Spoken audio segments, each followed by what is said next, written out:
Jums jautājums? Jautājums mums ir par to, ka mēs laikam mikrofonā varētu paņemt. Es varu iedot šito. Šito? Šito, manējo, lai to jāsien pakaļ.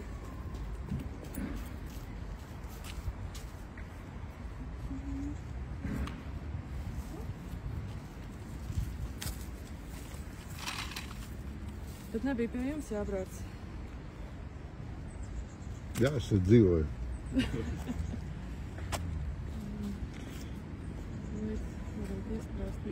Man nevajag neko piesprāst. Varbūt rūpni. Paizies ātri pakaļ, tad skrien. Jā, protams. Bet kāds jums bija jautājums? Es tad sagaidīšu mikrofonu. Tad arī pastāstīšu to jautājumus, kad mēs gribētu atbildi. Vienu. Bet jums teica, ka jums rakstiski jums viss atbildēs. Jā, bet šis ir tieši jums.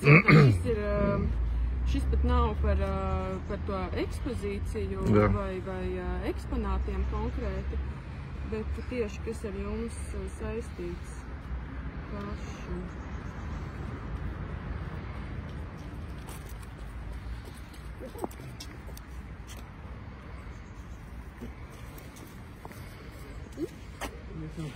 Nē, es te pateicu, es domāju, paliekam ātri vienkārši. Tas ir tāds viens jautājums, kur tam rakstīšu plaukstas.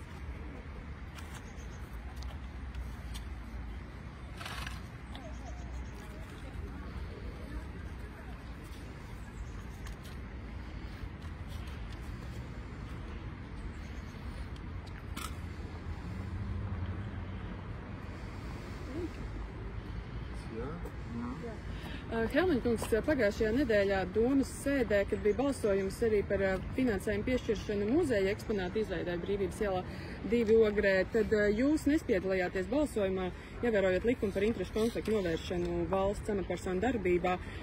Kāpēc, kas tur bija par iespējamu interešu konfliktu, kādēļ jūs nepiedalījāties balsojumā? Kur jūs bijāt? Mēs veidojām brīnišķīgu koncertu. Un piedāvājām Latvijas televīzijai, viņi arī tiešraidi taisīt. Latvijas televīzija atteicās. Bet šis domas lēmums, kurā jūs nepiedalījāties?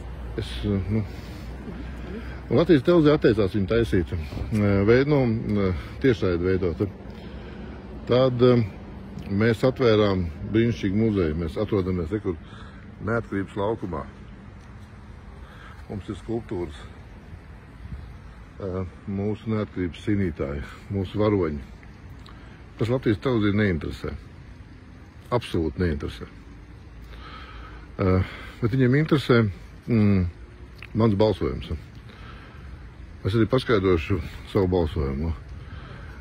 Tā kā nesam šīs izstādes, var teikt, no organizators un tāds, es uzskatu, ka Latvijas iedzīvotājiem ir vajadzīgs redzēt tas, kas notiek Ukrainā, jo tās šausmas var nākt arī par mūsu zemi.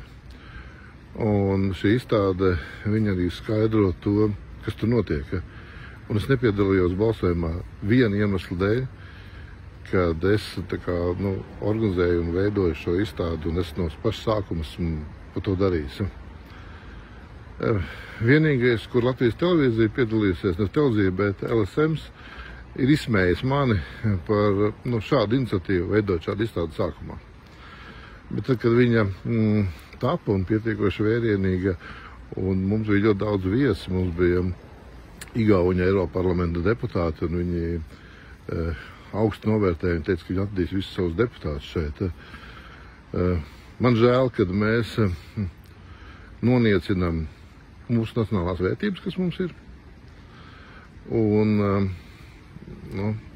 man žēl, kad mēs pārmetam kādam, kas palīdz Ukrainai. Daudz šīs lietas, kas man ir žēl, tas viss saistīts ar nacionālām vērtībām un mūsu pamatu. Ja? Un dažreiz pat nav saprotams, kā labā Latvijas televīzija strādā. Vai jūs, prāt, jūs teicāt, ka esat iesaistīti šīs izstādes veidošanā, tāpēc arī nepiedalījāties balsojumā, vai jūs, prāt, politiķiem, domas priekšsēdētājiem ir jāveido izstāde, vai tas būtu jāatstāj muzejā speciālistu un vēsturnieku un mākslas speciālistu pārziņā? Jā, bet mums ir brīnišķīga šī muzeja komanda, kas man palīdzēja. Es domāju, ka Nu, jūs tagad man pārmetat par to, ka es cenšos informēt iedzīvotājus. Man ļoti žēl šie pārmetumi. Īstenībā man viņi dziļi sirdī sāpīgi par to, ka man liekas, ka tas ir labi, kad mūsu sabiedrība ir informēta, ka mūsu sabiedrība nedzīvo propagandā.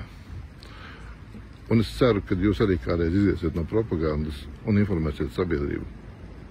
Vai jūsuprāt, jums pašam šķiet ētiski pieņemami tas, ka šajā jaunajā ekspozīcijā ir arī krituša Krievu karavīra formas tāds izstādīts, jo muzeju nozares viedoklis, vēsturnieku viedoklis šajā jautājumā dalās, un mēs redzam arī pēdējās dienās sabiedrībā, tie viedokļi ir dažādi tieši par šo aspektu, kas ekspozīcijā ir redzams.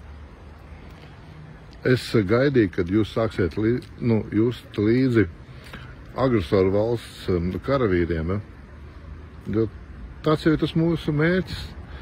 Just līdzi agresoru valsts karavīriem, kas nāk uz svešu zemi, nogalina svešus cilvēkus, uzbruk valstī, un mēs par viņiem rūpējamies. Mums ir šādas ētikas normas Latvijas televīzijai. Bet tas nav mans pieņēmums. Tas ir tas, kas jums interesē. Jums neinteresē, ka mēs atklājam neatkarības laukumu. Jums neinteresē, kad mēs veidojam brīnišķīgu koncertu, lai apvienotu tautu, lai mēs informētu tautu, veidojam muzeju. Bet jums interesē rūpēties par krituša agresora karavīra formstāvu, ko mums ir nodevuši Ukraiņu karavīri. Par to jums ir sāpe. Es jūs saprotu. Mēs jums šeit nevarēsim palīdzēt. Mēs viņam nejūtam līdzi, un mēs nejūtam līdzi agresoru valstī. Atvainojos, es aizēju.